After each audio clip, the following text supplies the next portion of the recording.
السلام عليكم ورحمة الله تعالى وبركاته يا الصومالي محمد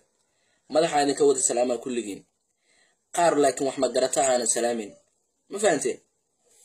mid baan maanta halkaan u soo fadhiistay mid baan rabaa maanta inaan idin la wadaago idin la share gareeyo anigana aan doonayaa inaad asxaabtiin u share gareysaan waa maxay waa su'aal kow maanta waxa la buunbuuninay la warwareejinay Facebook-ga ogahay bari in la sii warwareejin doono farmaajo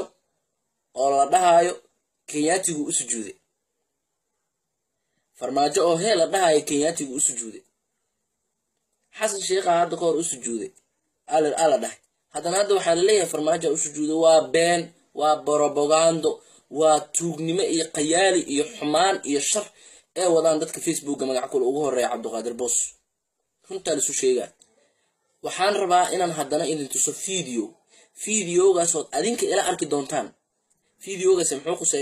wuxuu quseeyaa farmaajo oo salaan sharaf ka qaadanaya ciidanka Kenyaatiga kadibna qalad yar oo dhacay xumaan Soomaalida u bedeshay Soomaali xumaan ma wax kale ee taqaano Ilaahay oo ku abuur ma jirto xumaan ma wax kale Soomaali ma taqaano wanaag ma taqaano qaar wanaagsan maani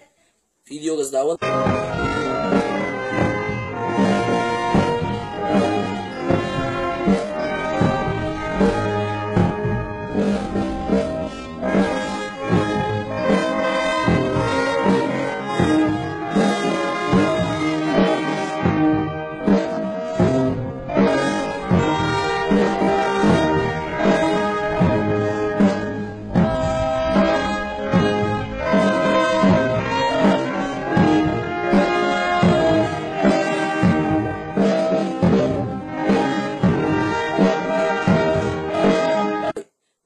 maanta xaqiiqda jirta inaan la wadaago waxaan rabaa sawirkii la buunbuuninay inaan hadda idin tuso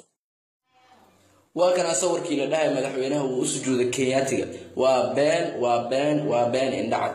madaxweynaha uu sujuudin staafkii ka gadaalay baa qaldoomay wuxuu dhahay hor u siko laakiin madaxweynaha dalaal soo siko mooday mana uu sujuudin waana been waa ka saay sujuud ba waa markii qaladkii uu dhacay oo ninkii staafku uu dhahay gadaal soo siko markaas uu madaxweynaha uu hor u siiskana asoo hoos fiirinay baa lagu gaaday sawirka kadibna waxa la yiri uu sujuuday madaxweynuhu waa been